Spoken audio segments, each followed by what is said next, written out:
Shalom, shalom à toutes et à tous dans le nom de notre précieux Seigneur Jésus-Christ. Je suis le berger James et c'est une grande joie pour moi, encore une fois, de partager avec vous les paroles dans les derniers temps, les paroles de Dieu.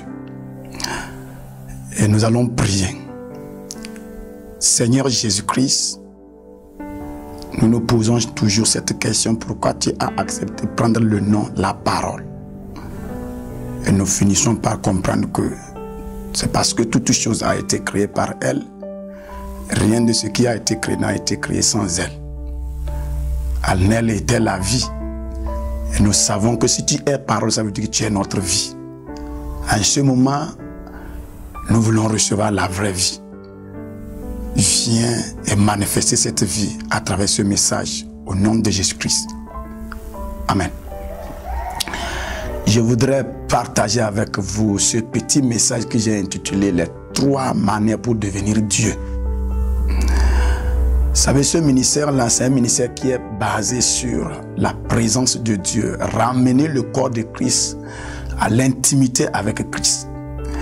L'intimité avec Christ a pour objectif notre métamorphose, notre glorification, notre transformation. Vous savez, très souvent, nous croyons que le salut est en un seul bloc. Non, le salut n'est pas en un seul bloc. Dans le salut, il y a 3 dimensions. Il y a la justification, il y a la sanctification, il y a la glorification. Qu'est-ce qui est justifié? C'est mon esprit. C'est pourquoi je dis, j'étais sauvé. Qu'est-ce qui est sanctifié? C'est mon âme. C'est pourquoi je dis, je suis en train d'être sauvé. Qu'est-ce qui sera glorifié? C'est mon corps. C'est pourquoi je dis, je serai sauvé. Comment mon corps sera glorifié? C'est lorsque Jésus-Christ va apparaître physiquement et mon corps physique va le voir.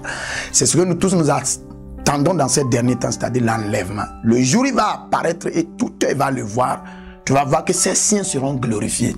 Nous n'allons plus jongler, nous n'allons plus lutter dans ce corps-là. Mais bien avant son apparition physique, il y a certaines potentialités ou certaines dimensions que nous, les enfants de Dieu, nous pouvons accéder. Quand Pierre a révélé à Jésus qu'il n'était pas prophète, qu'il n'était pas Jérémie, qu'il n'était pas Jean-Baptiste, mais qu'il était le Fils du Dieu vivant, le Christ, Jésus-Christ lui a dit quelque chose. Il dit, tu es Pierre. C'est-à-dire, quand nous connaissons qui Dieu est, au fait, en retour, Dieu lui nous dit qui nous sommes. Pierre dit, tu n'es pas ce que les autres disent que tu es, mais j'ai vu que tu es ceci-là. Jésus lui répond, il dit, moi aussi je vais te révéler que tu n'es pas Simon, tu es Pierre. Et au finish, il dit, je te donne les clés du royaume.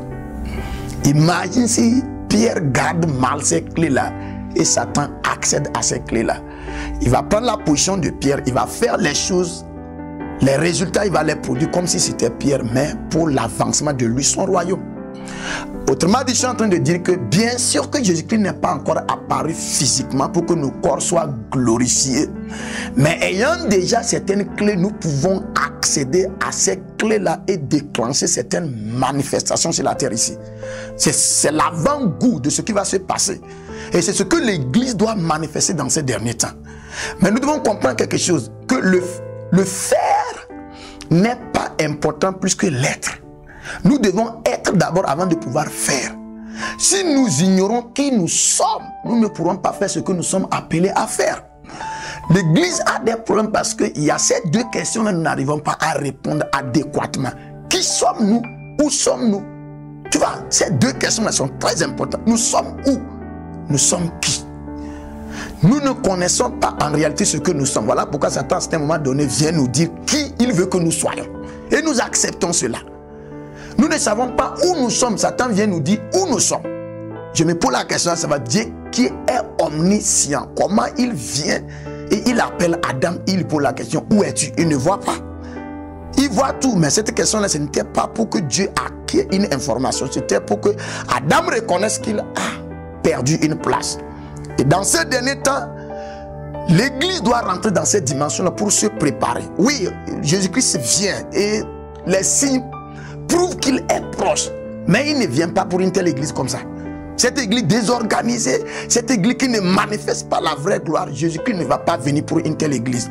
Alors, si ça nous nécessite quelque chose à faire, le temps manquant, nous devons rentrer dans cette dimension, manifester ça pour dépêcher la venue de Christ. Alors c'est pourquoi je voudrais en quelque sorte te livrer quelques secrets. Les dimensions dans lesquelles tu pourras accéder à qui tu es vraiment, selon ce que Dieu t'a créé. Il y a 3 moyens pour devenir Dieu.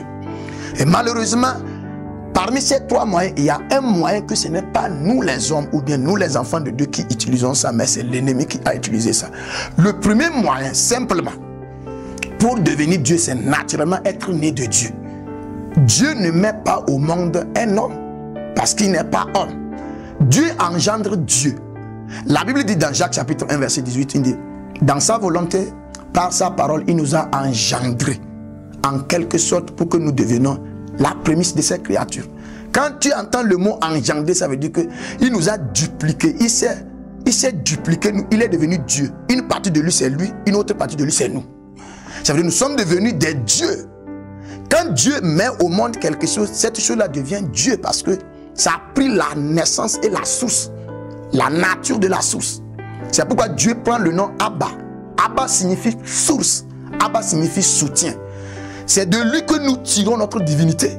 Et le christianisme, ce n'est pas une religion, c'est la divinité dans l'humanité. Alors nous devons comprendre que si nous ignorons qui nous sommes, nous ne pourrons pas opérer ce que nous sommes censés opérer. Alors naturellement, nous qui avons accepté Christ, nous devons cesser de nous regarder comme des hommes. Nous sommes des dieux. Pourquoi? Parce qu'on est engendré par un Dieu. Et nous devons refléter la nature de notre Père. Ce n'est pas un blasphème d'être Dieu. En quelque sorte, la clé de la domination, c'est notre divinité.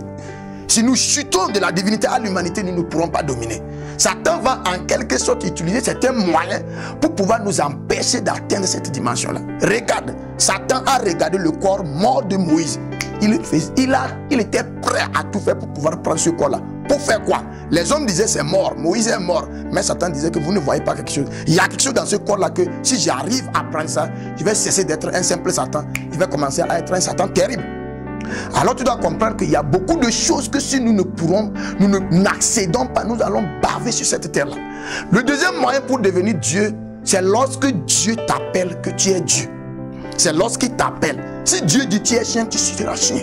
Voilà la raison pour laquelle, lorsqu'il a créé tout sur la terre ici, Adam étant Dieu de la terre, il a amené tous les animaux, toutes les créatures vers Adam pour que Adam les appelle.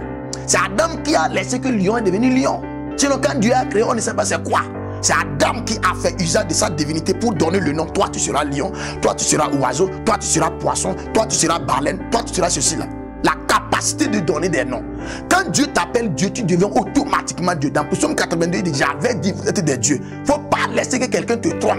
J'avais dit, vous êtes des dieux. Il ne faut pas croire que ça là c'était à quelqu'un, il était en train de parler, c'est à toi et à moi.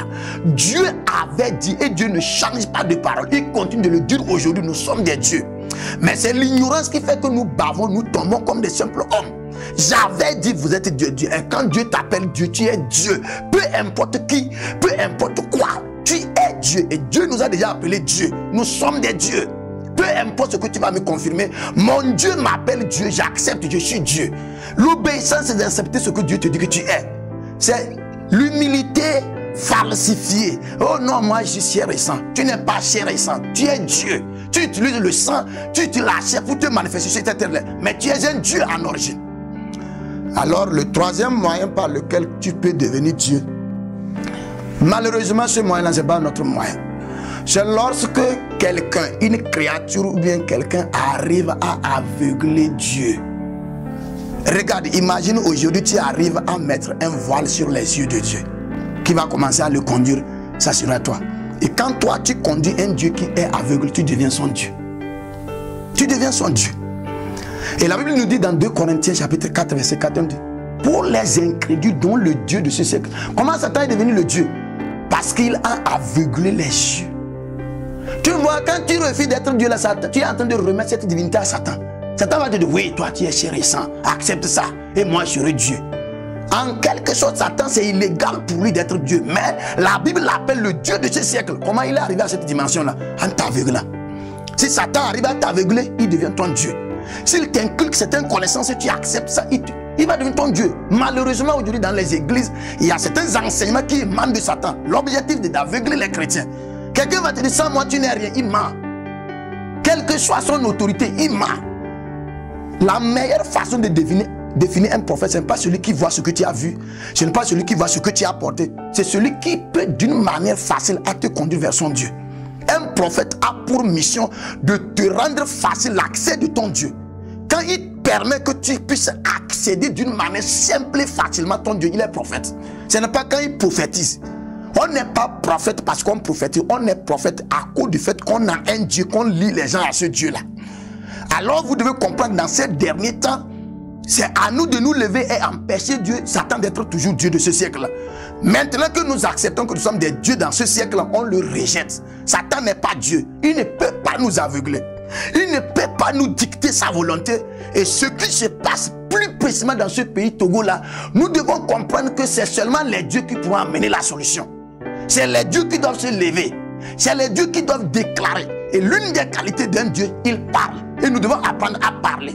Si nous parlons comme des dieux, nous aurons des résultats des dieux. Nous allons recréer ce pays-là.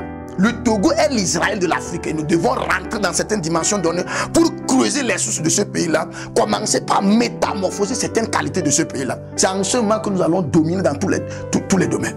Je sais que tu as compris par ce message-là qu'il y a un appel, il y a une position que Dieu a préservée pour toi. Tu es Dieu par ces deux moyens. Ton Père, c'est Dieu. Il t'a appelé Dieu. Tu es Dieu. Maintenant, acceptant que nous sommes Dieu par ces deux moyens, nous allons empêcher à Satan d'être Dieu parce qu'il ne pourra plus nous aveugler. Je prie pour toi, pour que la lumière de cette révélation illumine tes yeux, t'arracher de cette ignorance, te lever maintenant, commencer par manifester en tant que Dieu. Il y a certains problèmes dans ta vie, ce n'est pas un prophète qui viendra résoudre ça, c'est toi-même qui dois résoudre ça. Et quand tu prends la position de Dieu maintenant, ces problèmes se mettent à genoux devant toi. Il y a certains ennemis, on ne les chasse pas, on les domine. Ne les chasse pas, ne gaspille pas ton empire en les chassant. Garde-les dans ton royaume, domine-les. Quand tu les domines, ils apprendront à se soumettre à toi. L'heure est arrivée. Nous les chrétiens, nous allons dominer. Tu es richement béni par ce message. Je sais que tu vas faire tout pour entrer dans cette classe-là. Shalom.